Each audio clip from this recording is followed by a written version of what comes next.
This show is brought to you by Safety FM. Okay, we are coming to you live from Energy Safety Canada in good old Banff. And as we are hanging out today, Dr. Nick, how are you? Doing well. How you doing? You can pull the microphone closer to you if you need to. All right. No problem. You just legitimately came off the stage. I mean, I did. And I mean, it's not fair for me to grab people to do this, but how'd it go? Oh, it went well. That was good. It was my first time here, and good crowd, good discussions, and happy to be able to come sit at the big kids table and talk to you for a little bit. So let me ask a strange question. Yeah.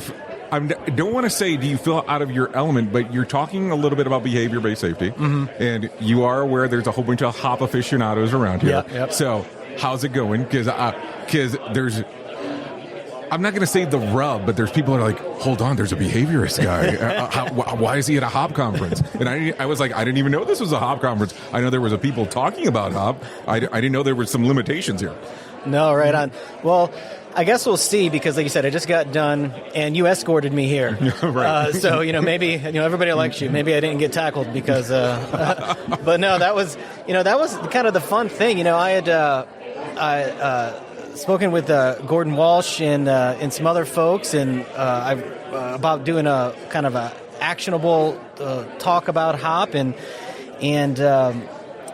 my intent was that I'm just the lowly behavior guy, and because the thing is, I don't really I don't disagree with some of the pushback on the way people talk about applied behavior science or whatnot, but my whole thing is I'm a scientist. I have a line of research and behavior analysis. I'm a consultant and a coach, and I've been a academic unit head. But people take the science and then they build IP around it, and then they'll kind of market it as ABS or behavior-based safety. And then someone's like, I don't like this approach. There go, I don't like the science. And I was here just to kind of build bridges, that I'm just the behavior guy. There's behavior in making hop actionable, so let's all work together. So let's talk a little bit about that. So the name of the presentation was Operationalizing Human and Organizational Performance. Could you give us a quick overview for the people that were not here?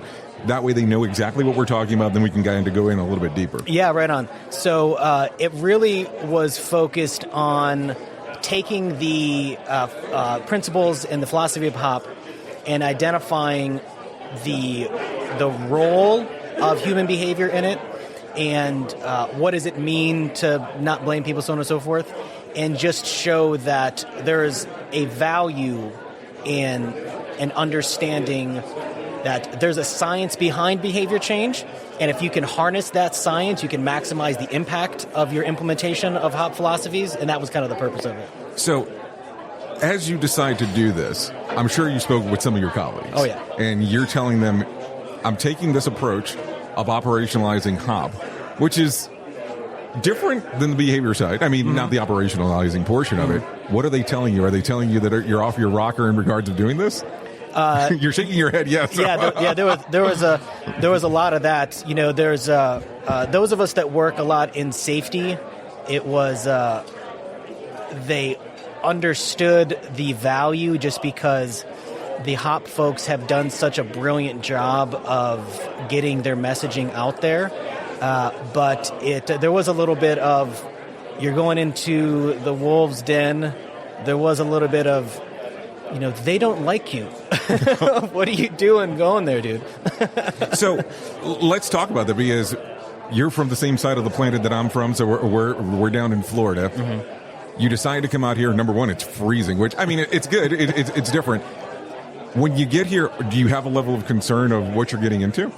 And I mean, it's not like somebody's going to beat you up, so I don't, because that sounded extremely wrong. But what was there any kind of thought process of what are you getting yourself into? There was a little of that prior to my starting to go to talks. Okay. And that was one of my main, other than my talking, one of my main goals was I really just wanted to learn perspectives. One of the things I talked about in my talk was that there's so much alignment between the fundamental principles of early 20th century behavior analysis and the philosophies of hop, that there was a common sense alignment there. But when I started looking into it more, obviously there's a lot of pushback. And then I've been with clients and I've met with their hop teams, and I've mentioned they've literally started the meeting saying, just so you're aware, I'm against everything that you stand for. Very comfortable position to be in. Thanks, right on. But then I started going to talks around here, and they're talking about, systems and don't blame and getting out in the field and meeting people where they are and all these things that are, fundamental principles of, that it's not new in behavior analysis. I mean, we've been studying this since 1910. So so I was like, these are my people. Mm-hmm. They don't know it yet, but we're aligned on this. So. Well, I've sat down with Scott Geller. I've sat down with Tim Ludwig, and they have all given me a perspective at some point or another where they believe that HOP did come out of behavior-based safety. Now, there are arguments on how did they come up with that association? How did they come up with that idea? When you look at this, because you're going around speaking about this, and we'll say at a quote-unquote HOP conference, even though that's not how I see it, what are the things that you see that are similar that you said, okay, I can draw, not really a line in the sand, but you can have a conversation where you go, look at this and how they're able to quote unquote tie together? Yeah, that's a good question. So my one of the first things that we're taught in behavior analysis, so my undergraduate, master's, and PhD is all in behavior analysis applied to systems and safety and leadership and training. And so one of the first fundamental, this is before I knew about HOP, one of the first fundamental things, and again, this goes back to early 20th century, is you don't blame the victim. It's in our textbooks. We're forced to memorize definitions based on that. It's the whole thing. And then we have a thing in behavior analysis called, functional assessment or performance diagnostics, which just means that every behavior has a function. There's a reason for the behavior. You have to understand what is causing the behavior in order for you to select a solution for it. It's a function-based management intervention. So you have to understand the context. The environment is responsible for behavior change. Another big area is, behavioral systems analysis, which is a huge area of behavior analysis. And it's understanding systems and how systems are interconnected across organizational process and performer levels. And so when I started seeing HOP, and it was, all right, you don't blame, you focus on the system. A big area of behavior analysis is goal setting. You don't just randomly say zero incidents. You say, all right, well, what is your current baseline level of performance? And select reasonable goals. So when I started learning about HOP, I was like, it's right up my alley, And then, and I mentioned in my talk, then I made the mistake of Googling HOP and ABS, and man, right, that was a bad idea.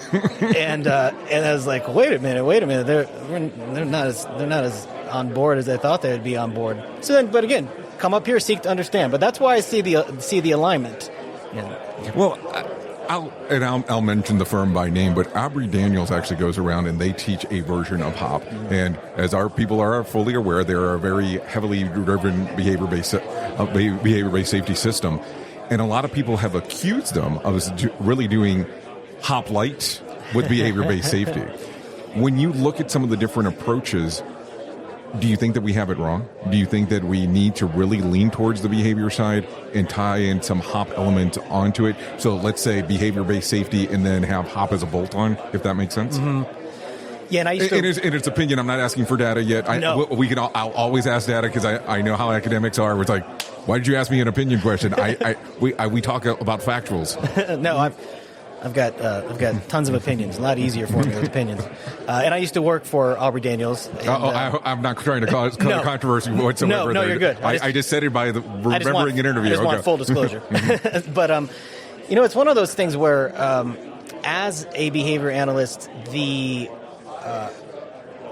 sometimes there is a hubris that we're the experts in behavior, so we got it. We got everything.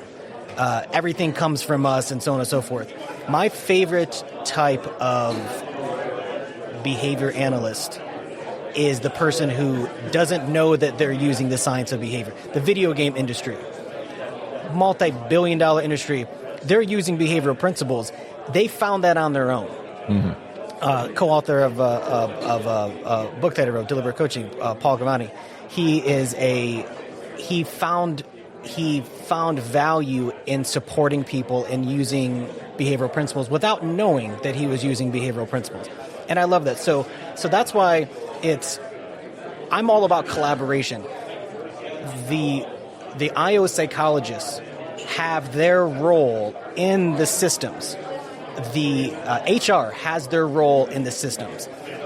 Whenever it gets down to, all right, at some point there's a metric, we can link behavior, let's look at variables, well, that's my area of expertise.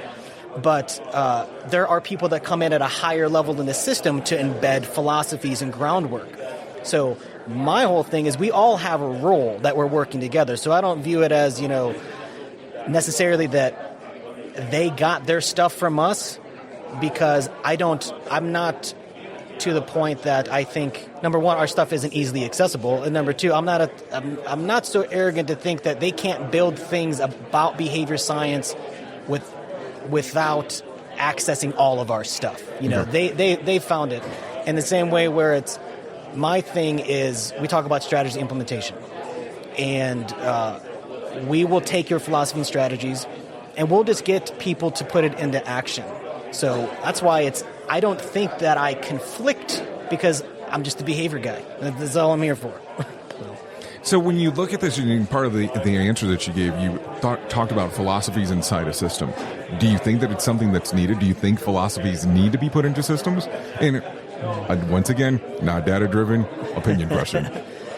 From a, just not to nerd out too much, but the, I talk about that, you throw a ball in the air, it comes down because of gravity. It's laws of physics. If you see behavior occurring, regardless of whether it's occurring under a, operational discipline standpoint or a HOP standpoint or so on and so forth, it's still occurring because of the same laws of behavior. There are things that come before behavior that are setting that behavior up, and whether that behavior continues is based on what happens during and after the behavior. Good things happen, the behavior continues. Bad things happen, behavior goes away. Simple subtlety of behavior science. So rules and core values and philosophies are important as antecedents, as prompts to set behavior up. The problem is if you stop there and you don't support those behaviors on the job, that's where things fall apart. So it's necessary, but it's just, again, it's behavior science 101. If you only focus on what happens before behavior, the philosophies, replicably, demonstrably, controllably, those behaviors will go away because science tells me so. So I look at it and I go, there's so many things to unpack on that particular answer. So as you're sitting here and you're coming up with it and you talk about the antecedents, can you go into a little bit more detail about that? Yeah. So we talk about, and there was a good question after the talk about, he was saying, it was really good. His question was about, I don't really dig the notion of you can't blame somebody. Mm-hmm. At some point, don't you have to blame somebody? And what we talk about is you first have to set people up for success. So the antecedents, the prompts are, all right, processes are in place. Everybody's bringing in new safety processes, safety process person. They have their training works. They have the expectations, they have the rules, they have the manuals, they have the tools, so on and so forth. So all of those things are set up. What's ignored is now when they're in the field doing it, is there positive feedback when good things happen? Do they see the value in following through with all those things? Because if they don't, they will find their own way to do it. People do what they do because it works. So we tend to focus all on kind of that antecedent side, the training process side, because you can check that box if you're done with it. Right. And then old man Weatherly comes in there and I say, hey, I want you to actively go out there and coach all the time. That's how you shape behavior. They're like, dude, that's a lot of work. Can't I just put them back in the training? or get a new safety process in place. Like, those are good, but you need both. You need the A's and the C's. Mm-hmm. So when you take a look at it, and there will be people that are out there. So let's say, for instance, there's a vehicle accident that occurs inside of an organization where all of a sudden somebody will say, well, if you're doing it behavior-based safety-wise, all of a sudden you're going to bring these people back in, you're going to train them and tell them don't have car accidents, and then proceed forward. And then if it occurs again, do the training again, but this time maybe a little bit louder. Yeah, exactly. Do you look at it and go, there is some truth to it, there is not some truth to it, or people just have it incorrect? Yeah, it's mainly people have it incorrect. Okay. It's mainly just but it just gets back to that why question of I'm going to, but it's the same thing when people talk about leading with writing people up or firing people, where it's what we try to, which again is aligned with a lot of the talks here, is just stop for a minute. Just stop for a minute and understand what's going on. Because if not, this is safety. If you just go trial and error, you're literally dealing with lives. Right. So if it's, if you have a bad training, but you just do it more, it's still bad. Mm-hmm. It doesn't fix anything. So it's, can they demonstrate the skills that they want? Yep, they know how to drive. All right, right on. So why are you sending them back to there? Is it, you gave them 15 minutes to do something that takes a half hour. That's why they were reckless. All right, we can fix that. Let's work on that. It's just get alignment and understand what's actually causing it. And then if they really do need better training, give them better training, not just this rinse and repeat. And then, most importantly, when they do what you want, acknowledge that. And not just acknowledge it. You build habits by showing them the value in doing it. It's not just like, hey, you did a good job following X, Y, and Z protocol. It's, did you get there when you wanted to? Yep. Did you get there a little bit faster? Because you followed what we've been talking about? I actually did. So what did you do differently? All right. So now they see the value in doing it. It's not just you blindly telling them to do something. And that's where the interactions come in. That's where the coaching interactions come in. So let me ask another side of the question here. You've heard a lot this week in regards of black line, blue line, also referred to as work imagined versus work performed. Yep. How do you think it ties into behavior-based safety? Yeah, it's... if it does at all, of course. Yeah, no. Sometimes we'll talk about it as like managing by wandering around, and that, the closer you get to the work, the more important those individuals are. Those are the people that have the most value in the organization. The frontline workers, the frontline supervisors, so on and so forth. So, for example, we go through processes of behavior mapping or reverse engineering, and the idea is, okay, let's see the things you care about, the metrics you care about, so on and so forth.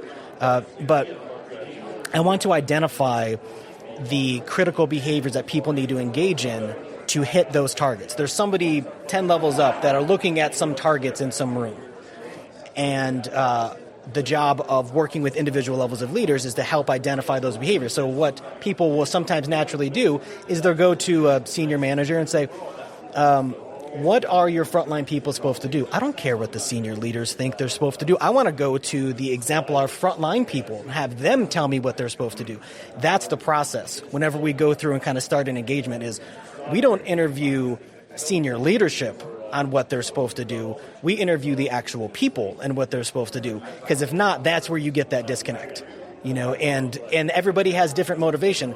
The Boeing example, the last conversation, the last talk, where it was, if you have people at the top level making decisions on what behaviors, they're making decisions for different reasons. People are controlled by their environment. The people at the front line actually doing it, they're making decisions based on what works for them to get the job done. And those are two different things, controlling behavior. And I want to talk to the person who's actually doing it. So let me ask the weird question here, because you have the middle manager that plays a factor into the whole thing as well. So the middle manager has a very interesting position, especially when you're talking about these two separate ends, because besides that they're there representing the people from the field, they also have to tell the people up top, this is what's going on in the field, and vice versa. When you look at that and you go, okay, we talk black line, blue line, how does this get addressed in a behavior-based safety system? Yeah, that's a good question. So it's one thing, the reason why we like to work with individual levels of leadership, and we literally will assign people one-on-one coaches, frontline leaders get coaches, second-level leaders get coaches, so on and so forth, is because their behavior is controlled by their environment the same way. So one thing that we look for is what are their expectations of what they have to report up? If you're a mid-manager, what are their expectations and their job responsibilities with their direct reports? And we really actively ensure alignment. And that is that kind of reverse engineering behavior mapping process. So that way it's, all right, multiple different ways of getting results. What do your bosses want as a mid-manager? They want X, Y, and Z. All right, let's make it as easy as possible for them to see that they can get what they want in a way that is still ethical and safe and productive and supports the most valuable part of any organization, which are the people. And if we can make it as easy as possible for them to paint that message, that's what we focus on. Okay. So you probably have heard with some of the sessions about how there's this perception that behavioralists are constantly asking for audits and inspections. What's your thought process on that? Yeah. Or in this one, I'm almost willing to say, what's your data on it? Yeah, that's So categorize in two different ways, and this is something Aubrey Danders talks about really well. So we kind of differentiate between coaching to evaluate versus coaching to help. If you're just going in there, and this is where when I talk about behavior science, behavior analysis versus somebody who is categorizing certain things as behavior-based safety, which, they're saying, okay, it's very audit-driven, where it's behavior analysis, the fundamental principles of the science of behavior are not based on audits. If you just go in and check, you're leading to evaluate somebody. You're not trying to change behavior. You're just leading to mark things off. That is not how you change behavior. So we're talking about coaching and leading to help people understand what they're doing and help shape their behavior up so that way we can get systematic and small improvements in performance. If you're just going in and checking the box and walking away, you don't shape behavior that way. And the fundamental, one of the big differentiators for an average leader and a great leader is they can shape behavior. They can take where your behavior is currently and they can reinforce incremental improvements in that behavior. And you can't do that by evaluating and doing audits. Now, you might need data from someplace on there, but those data are not part of your leadership and coaching plan. You're working with senior leaders on, okay, I'm going to build a good measurement system, and then I will teach you how to use the data. But it is really an anti-audit approach. But you hear it all the time that's not 100%. What most people believe is the concept. They believe that you are inspecting death people in regards of doing audits, and near miss reporting is the other big one that you hear about. So when you're addressing it in this particular fashion, I look at it and go, this is a misconception that a lot of people. I mean, this is not the first time, of course, talking about it, but there's a misconception that a lot of people have about behavior-based safety. Yeah, and it's not necessarily wrong. There are companies that do that, and they do it under the guise of behavior-based safety, which is linked to behavior analysis and behavior science.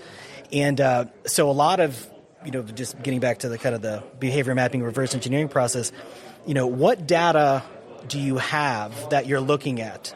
And what's important for a C-suite person, different data and outcomes, what they're looking for, mid-manager all the way down. And so then it's okay, so we need to see what's working and what's not. What are ways that we can do this? Okay, what are the easiest ways we can do this? And then it's, what do you do with those data? And that's where a lot of disconnects come. They'll take those and they'll use the data to punish. And that's one of the first fundamental things that we have to work on is you're taking these data and you're not using them correctly. There are people doing more good things than bad things. You're supposed to be using data to show the value in what's working. And, so I think that's a disconnect. So a couple more questions for you, if you don't mind. And Yeah. I know that we're in limited time, of course. So coming out to Energy Safety Canada, you come out here. There was probably already an approach in regards to what people were thinking in regards to once you got here. You talk to Gord. Gord says, come out here. You look at it and you go, when you know that you're going to draw out your presentation, you're going to go into it, did you make it hop-centric, hop-focus? Or did you go, let me go with what I know and I'll run it through?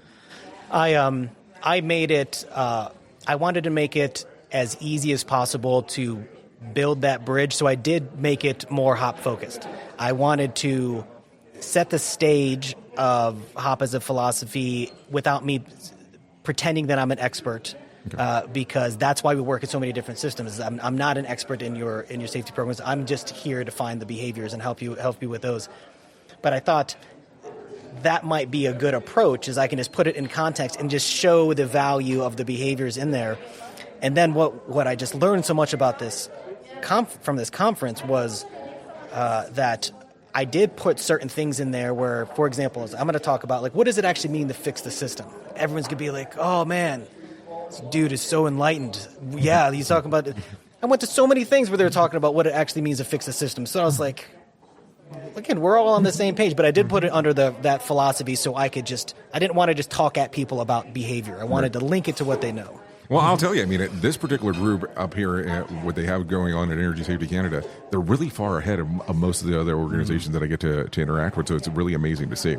So, us being from Florida, I have to ask, what do you think about this venue overall and what Energy Safety Canada is doing? Oh, it's beautiful. I'm classic tourist mode, man. I'm just taking pictures, FaceTiming with my daughter and wife, just like, oh, did you see this and everything? And now they want to come up and play in the snow. And I love it up here. I mean, it's a postcard. So, well, I keep on telling people the pictures do not do it justice. Yeah.